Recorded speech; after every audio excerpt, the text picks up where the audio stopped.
میری ماں مجھے کہا کرتی تھی کہ میرے بچے قرآن حفظ کرو. قاری نظر آتا ہے حقیقت میں ہے قرآن. نیند کی گولی جیسے ہوتی ہے نا، میری ماں کی نیند کی گولی تھی قرآن. ارے اللہ ہو. ڈرائیور تھا میں بچپن سے ہی سر. اچھا. کھانے وال چھوڑ کے آؤں گا، حاجیوں کے کپڑے اٹھائے ہوئے ہیں، حاجیوں کے بستر اٹھائے ہوئے ہیں، حاجی کے لیے سامان کٹھا کر حاجی خدمت یس ادھر ہی شروع ہوئی.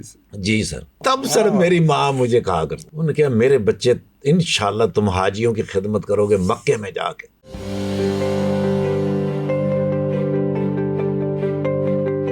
ابھی آپ نے سر شراب کے حوالے سے ذکر کیا، میں بھی ایک آپ کو ایک چھوٹا سا اپنے والد صاحب کا قصہ سناؤں. اس میں یہ تھا کہ وہ کوئٹہ ان کا بہت زیادہ آنا جانا ہوتا تھا، لاہور سے کوئٹہ کی فلائٹ ہوتی تھی. اور یہ اس وقت کی بات ہے جب فلائٹ اسٹیبل ہو جاتی تھی تو آپ کو سگریٹ پینے کی اجازت ہوتی تھی، اس ٹائم کی بات. تو وہ میرے والد صاحب چین اسموکر تھے. تو وہ ایک دفعہ آئے اور انہوں نے، میں تو بہت چھوٹا تھا لیکن بعد میں نے ان کا قصہ سنا، تو انہوں نے کہا کہ یار میں اسموکنگ چھوڑ دی، بالکل چھوڑ دی. تو ہوا کیا، ایک دم چین اسموکر جو ہے اسموکنگ چھوڑ دی. وہ کہتے ہیں میں جو فلائٹ پہ جا رہا تھا میں نے ویسے ہی ڈبیاں نکالی اور میں نے ساتھ والے، سر نارملی آپ ساتھ والے کو شیئر کرتے ہیں کہ یار آپ پیئیں گے، مقصد ہوتا ہے کہ میں نے اجازت پین دی تو وہ آپ پیئیں گے. تو انہوں نے کہا کہ نہیں جی، جب میں یہ سگریٹ پیتا ہوں نا تو اس کے بعد جب میں قرآن پاک پڑھتا ہوں تو میرے منہ سے بو آتی ہے.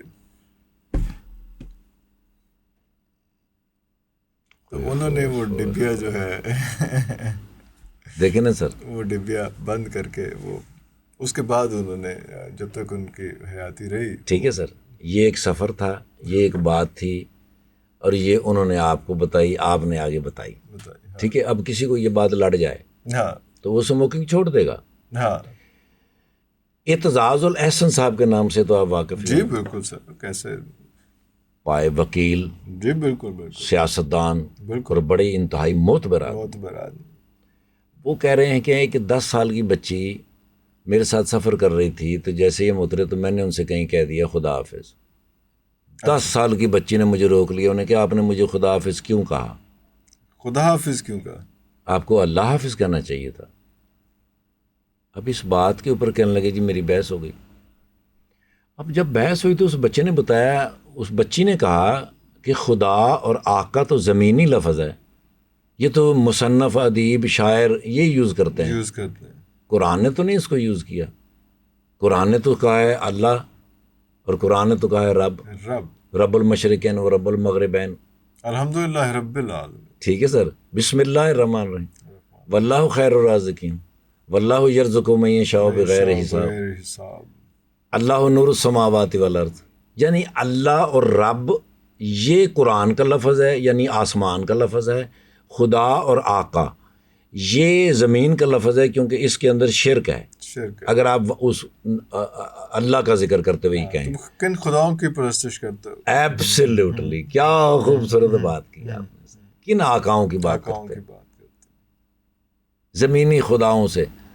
یہ لفظ کتابی لفظ ہیں سر، خدا اور آقا. وہ 10 سال کی بچی جو ہے وہ جب اعتزاز الحسن صاحب کو یہ کہہ رہی تھی تو اعتزاز الحسن صاحب اس بچی کو کیا سمجھیں اب؟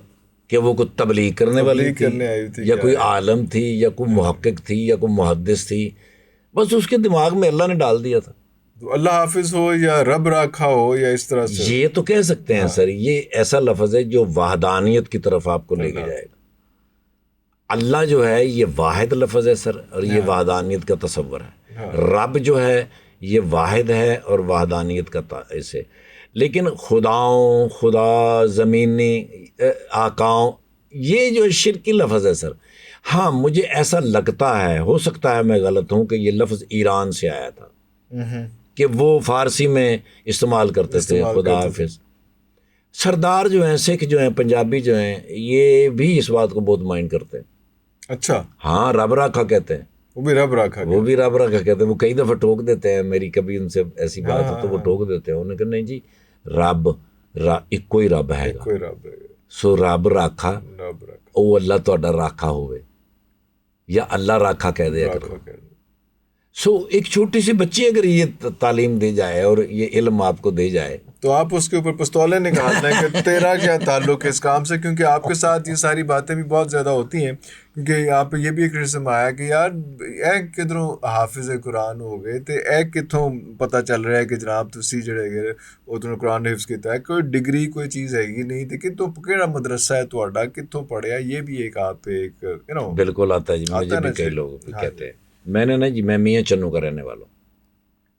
میرے گھر کے سامنے مرکزی جامع مسجد میاں چنو, وہاں تھے حافظ عثمان صاحب, اللہ پاک ان کی قبر کو اللہ ہمیشہ منور ہی رکھے گا, کیونکہ انہوں نے بہت خدمت کی سر, قرآن کی اور ان بچوں کی جو سیری ان سے میں بھی پڑھا ہوں جی. مجھے انہوں نے اس کی جو بنیادیں تھیں قرآن کے لفظوں کی وہ مجھے انہوں نے پڑھائیں. میری والدہ جو تھیں اللہ پاک جنت الفردوس عطا فرمائے, ان کے نہ جی ذہن میں کہیں حضرت علامہ اقبال رحمۃ اللہ علیہ کی ایک لائن پھنس گئی تھی کہ قاری نظر آتا ہے حقیقت میں ہے قرآن. میری ماں مجھے کہا کرتی تھی کہ میرے بچے قرآن حفظ کرو, ہر وقت کہیں بھی کام سے فارغ ہو تو قرآن پڑھتے رہو. اور رات کو بالکل دیوار کے ساتھ مجھے کھڑا کر کے تو میری ماں کہتی تھی کہ قرآن سناؤ. اچھا, نیند کی گولی جیسے ہوتی ہے نا, میری ماں کی نیند کی گولی تھی قرآن. ارے اللہ اکبر, اللہ اکبر. اب وہ کہتی تھی کہ جب تم قرآن پڑھتے ہو نا جی تو مجھے نیند آتی ہے. مجھے پتا تھا امی 2-4 آیتیں سن کے سو جاتی, 10 صورتیں تو سکول سے ہی یاد تھیں, ادھر سے ہی یاد تھیں, تو وہ پڑھ پڑھ کے سناتے. بہت ساری باتیں جو تھیں وہ حافظ عثمان صاحب پڑھاتے تھے تو وہ تھوڑی تھوڑی یاد بھی ہو جاتی تھی, لیکن سمجھ نہیں تھی سر, ٹرخاتے تھے. اچھا جی, حافظ عثمان صاحب کو بھی ٹرخاتے تھے, ان کے سامنے بالکل صحیح بنے ہوئے تھے کہ ہاں جی سب ہمیں یاد ہو رہا ہے, آپ جو بتا رہے ہیں سمجھ آ رہی ہے, لیکن نہیں سر بالکل, اماں کے سامنے بھی نہیں. اچھا, وہ بھی ٹرخاتے تھے, ہاں سناتے ضرور تھے کیونکہ کچھ یاد ہوتا تھا تو سناتے تھے. مجھے نا جی آہستہ آہستہ آہستہ آہستہ ریئلائز ہوتا رہا کہ بھئی یار یہ قرآن کیا ہے, کیا قرآن کیا معجزہ ہے. ارے اللہ اکبر, اللہ اکبر. کیسا معجزہ ہے جس کو کلام الہی کہا جاتا ہے, یعنی اللہ سے گفتگو. واہ واہ واہ واہ. اور پھر میرے خاندان میں جو لوگ تھے نا جی, ان کی یہ تھی کہ وہ حج کے لیے جانا ہے, حج کے لیے جانا ہے, حج کے لیے پیسے اکٹھے ہو رہے ہیں, حج کے لیے گفتگو ہی حج حج حج. کھانے والا ہمارا مرکزی اسٹیشن تھا.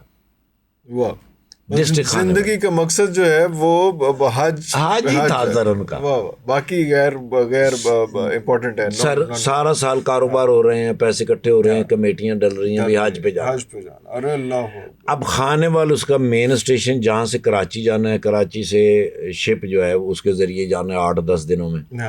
تو ان میں نا جی میں سب سے پیش رہتا تھا کہ میں ان کو کھانے وال چھوڑ کے آؤں گا. ڈرائیور تھا میں بچپن سے ہی سر. اچھا, کھانے وال چھوڑ کے آؤں گا, حاجیوں کے کپڑے اٹھائے ہوئے ہیں, حاجیوں کے بستر اٹھائے ہوئے ہیں, حاجی کے لیے سامان اکٹھا کر رہے ہیں. خدمت یس ادھر ہی شروع ہوئی. جی سر. کیا عمر تھی اس وقت؟ 6ٹھی 7ویں 5ویں 6ٹھی یہی کلاسوں میں پڑھتے تھے. بستے چکے انہوں نے سارا کچھ بیگ بوگ لے کے. تب سر میری ماں مجھے کہا کرتی, انہوں نے کہا میرے بچے انشاءاللہ تم حاجیوں کی خدمت کرو گے مکے میں جا کے. اور وہ دعا ایسی کوئی اس نے عرشوں کو پھاڑ کے پہنچی ہے کہ آپ اور آپ کی اولاد بھی. جی سر, وہ ساری خدام بنی. سر میری کسی کی بھی ماں کی دعا, ظاہر ہے ماں کا رشتہ ہی دنیا کا سب سے عظیم رشتہ ہے. اب جب میں وہاں پہنچا سر تو مجھے نا زیادہ ڈیوٹی جو جواد وسیم صاحب. ہاں جی بالکل بالکل. اوہ ہوئے ہوئے ہوئے. اب جواد وسیم صاحب میری سب سے زیادہ ڈیوٹی جو لگاتے تھے وہ لگاتے تھے معذور افراد, بوڑھے اور بزرگوں کے ساتھ, کیونکہ مجھے پتا تھا ویل چیئر کیسے ملتی ہے, کہاں سے ملتی ہے. اب میں ان کو لے کے جاتا تو وہ جو پورشن تھا ویل چیئر والا, اب میں وہاں چلتا تو میری ماں کی آواز گونجتی کہ قاری نظر آتا ہے حقیقت میں ہے قرآن, تم حاجیوں کی خدمت کیا کرو گے انشاءاللہ. تو میں نے کہا یار ماں کی ایک یہ بھی خواہش تھی, تو میں ویل چیئر کے پیچھے قرآن رکھ لیتا. اب وہ میں بھاگتا چلتا تو ساتھ ساتھ میں قرآن کے جو لفظ ہوتے تھے وہ وہاں ویسے بھی آسانی سے یاد ہوتے ہیں.